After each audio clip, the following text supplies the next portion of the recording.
क्या तुम्हें पता है कि थंडरबोल्ट्स मूवी का जो पोस्ट क्रेडिट सीन है तो इस मूवी के रिलीज के सिर्फ एक महीने पहले ही शूट किया गया था, जिसे खुद रूसो ब्रदर्स ने अवेंजर्स डूम्सडे के सेट पे डायरेक्ट किया है। और साथ ही इस पोस्ट क्रेडिट सीन का रन टाइम है 2 मिनट्स एंड 54 सेकंड्स, जो कि अब तक का सबसे लॉन्गेस्ट पोस्ट क्रेडिट सीन है पूरे एमसीयू में। बट इससे पहले इस मूवी के लिए 2 totally different post credit scenes plan किए गए थे, जिनमें से एक में हमें ज़ीमो को दिखाया जाता है एक प्रिजन में, और उसमें रिवील होता कि ज़ीमो जेल में बैठे बैठे थंडरबोल्ट्स के एक्शंस को कंट्रोल कर रहा है, जो कि एक्चुअल में नोड होता कॉमिक्स को, जिसमें ज़ीमो थंडरबोल्ट्स का एक फाउंडिंग मेंबर है। बट ज़ीमो को उठाते हुए इसके बाद सेकंड आइडिया ये था कि पोस्ट क्रेडिट सीन में येलेना की चाइल्डहुड मेमोरी को दिखाया जाए, जिसमें येलेना की childhood soccer team the Chesswick Valley Thunderbolts की एक हैंडहेल्ड कैमरा रिकॉर्डेड वीडियो होती, जिसे कि एलेक्सी रिकॉर्ड करता। बट इन दोनों ही आइडियाज को उठाते हुए एंड में हमें देखने को मिले फैंटास्टिक फोर। और इस वीडियो में तुम्हें थंडरबोल्ट्स मूवी के ऐसे 20 फैक्ट्स जानने को मिलेंगे। लाइक मूवी की स्टार्टिंग में जब येलेना इस बिल्डिंग से जंप करती है तो ये इस एक्ट्रेस ने रियल में किया था। इस बिल्डिंग का नाम है मर्डेका 118, जो कि वर्ल्ड की सेकंड टॉलेस्ट बिल्डिंग है,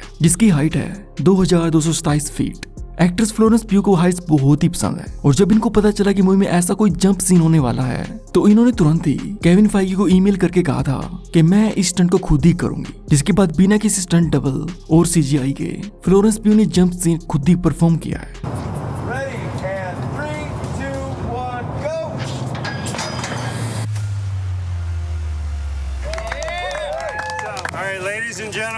इसके बाद अपने मिशन को कंप्लीट करने के बाद जब येलेना इस लैब को उड़ाती है तो इस एक्सप्लोजन को भी बिल्डिंग के बीचों बीच प्रैक्टिकली किया गया था, बिना किसी सीजीआई के।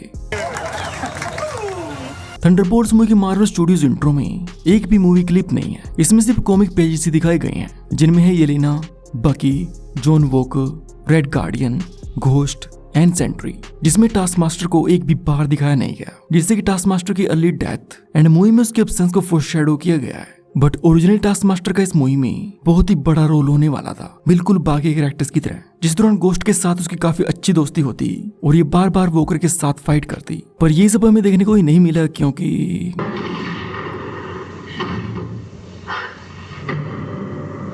जब थंडरबोल्ट्स को एंड में न्यू अवेंजर्स अनाउंस किया जाता है तो उसके बाद मूवी के क्लोजिंग टाइटल्स में उनके बारे में बहुत सारे आर्टिकल्स दिखाए जाते हैं कि पब्लिक का उनको लेके कैसा ओपिनियन है, जिनमें न्यू अवेंजर्स का जो ये रोलिंग स्टोन कवर होता है तो ये एक्चुअल में कॉपी है क्वीन 2 नाम की इस एल्बम कवर का। इसके बाद ये फोटो जिसमें रेड गार्डियन छोटी सी लड़की को एक फ्लावर दे रहा होता है तो ये एक्चुअल में कॉल बैक है 1931 में रिलीज हुई फ्रैंकेनस्टाइन मूवी के इस famous tragic and disturbing scene को, जिसमें फ्रैंकेनस्टाइन इस बच्ची से फर्स्ट टाइम मिलता है, जो कि उसे फ्लावर देती है और दिखाती है कि कैसे वो पानी में तैरते हैं। फ्रैंकेनस्टाइन ये देख के खुश होता है और बच्ची को उठा के पानी में फेंक देता है, ये सोचते हुए कि वो भी फ्लावर्स की तरह ही पानी में तैरेगी। बट ऐसा नहीं होता और ये छोटी बच्ची पानी में डूब जाती है। नंबर 10,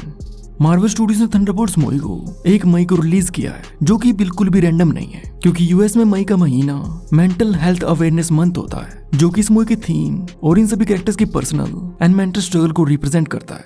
नंबर 11, मूवी के शुरू में जब हमें वाशिंगटन डीसी को दिखाते हैं तो पीछे यहाँ वाशिंगटन मॉन्यूमेंट के राउंड स्कैफोल्डिंग्स लगी होती हैं, यानी कि इसकी रिपेयर चल रही होती है, क्योंकि इसे captain America brave new world movie में रेड हल्क ने उछलते हुए तोड़ दिया था, जिसमें रोज सैम को अवेंजर्स को रीस्टार्ट करने को कहता है, जिसका सैम ठीक से खुल के जवाब नहीं देता कि वो फिर से अवेंजर्स को शुरू करेगा या नहीं। पर थंडरबोल्ट्स के पोस्ट क्रेडिट सीन में सैम वैलेंटीना के न्यू अवेंजर्स को कॉपीराइट दे देता है और रिवील होता है कि सैम ने भी अपनी अवेंजर्स टीम बनाना शुरू कर दी है। एंड पोस्ट क्रेडिट सीन में बॉब जो बुक पढ़ रहा होता है तो एक्चुअल में एक रियल लाइफ बुक है, जिसका नाम है the creative act by music producer Rick Rubin, जिसमें एक्ट ऑफ क्रिएटिविटी के बारे में बताया गया है। नंबर 14, जब Bob, Yelena, Walker and Ghost ऐसे बैक टू बैक होके ऊपर की तरफ चढ़ते हैं तो ऊपर से देखने में बिल्कुल एक एस्ट्रिक की तरह लगते हैं। एंड आई थिंक यही one of the main reason हो सकता है इस सीन को मूवी में दिखाने का। नंबर 15, टीवी पे एलेक्सी जिस ओल्ड सोवियत परेड को देखता है तो ये एक एक्चुअल परेड है, जो कि 1 मई 1981 को मॉस्को रशिया में हुई थी, और इस परेड के बीच में इस यंग रेड गार्डियन को डिजिटली ऐड किया गया है। नंबर 16, येलेना इस बिल्डिंग से जंप करते हुए अपनी बहन नताशा की बात करती है, जो कि एक्चुअल में क्लेवर कॉल बैक है नताशा की डेथ को, जो कि वॉर्मियर प्लांट पे ऐसे क्लिफ से जंप करते हुए मारी गई थी। नंबर 17, जब वॉइड सभी लोगों को उनकी मेमोरीज में ट्रैप करता है तो फिल्म मेकर्स ने इस चीज को नाम दिया है शेम रूम्स, जिसमें सभी लोग अपनी उन पेनफुल एंड सेमफुल मेमोरीज को जीते हैं जिन्हें देखकर इन्हें एम्बैरेसमेंट एंड ह्यूमिलिएशन फील होता हो, जैसा कि इन्होंने कुछ बहुत ही बुरा काम किया हो। लाइक येलेना के सेम रूम में उसकी वजह से आन्या की मौत होती है। वोकर के सेम रूम में वो अपने रोते हुए बेटे को इग्नोर करते हुए अपनी वाइफ से लड़ता है। वैलेंटीना के सेम रूम में उसकी वजह से उसके फादर की डेथ होती है एंड बॉब नशे में धुत एक चिकन सूट में होता है। और ऐसी बकी एलेक्स एंड गोस्ट के भी सेम रूम्स प्लान किए हुए थे, बट मूवी के रन टाइम के चलते इनके सेम रूम्स को दिखाया ही नहीं गया। नंबर 19। जब येलेना इन प्रोजेक्ट सेंट्री पेपर्स को देखती है तो उनमें different S logos, different hair styles, costumes सभी चीजें होती हैं, बट इनमें एक ब्लैक पेपर पे वॉच टावर भी लिखा होता है, क्योंकि कॉमिक्स में वॉच टावर ब्लैक कलर का ही होता है और ऐसे ही डार्क कलर में ही इसे मूवी में दिखाया गया है। और इस मूवी में सेंट्री को प्ले किया है एक्टर लुइस पुलमैन ने, बट इनसे भी पहले ओरिजिनली सेंट्री के रोल के लिए स्टीवन यून को कास्ट किया गया था, जो कि को प्ले करते हैं। बट थंडरबोल्ट्स मूवी के बार बार डिले होने की वजह से अपने स्केड्यूल्स के चलते स्टीवन यूएन को रोल छोड़ना पड़ा था। और इन सभी फैक्ट्स के बाद थंडरबोल्ट्स मूवी की 25 अमेजिंग हिडन डिटेल्स जानने के लिए तुम मेरी इस वीडियो को जरूर देखना।